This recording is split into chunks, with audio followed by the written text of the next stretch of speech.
هو صغير تكون فوقه وهو غدا صغير.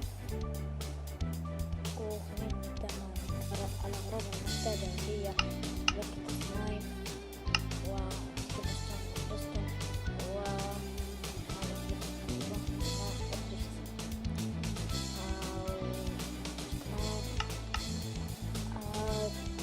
هذا بلوك أي بلوك تبوه، بس أنا باخذ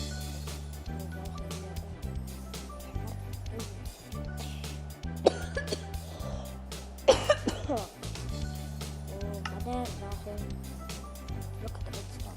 ونسيت أقول لكم حاجة، لما نزلت مقطع تستوي سيارة لما تبي توقف السيارة تكسر بلوك ريدستون، هي السيارة بتوقف زي ما بتحط الصاروخ، تكسر بلوك ريدستون الصاروخ ويوقف.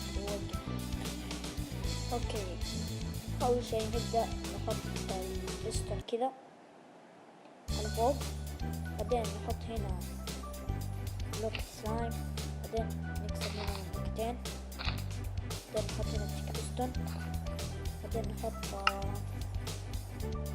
بلوك الشوك، بعدين نحط بلوك سلايم، بعدين نحط بلوكتين سلايم، بعدين نحط بلوك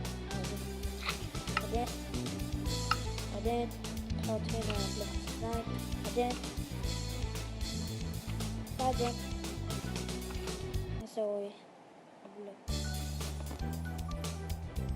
بعدين نحط بلوك ريدستون كذا يصير صاروخ. الطريقة جدا سهلة وممكن تسووها، بس استنى لايك بس كده عجبكم المقطع، واشترك في القناة إذا ما كنت مشترك.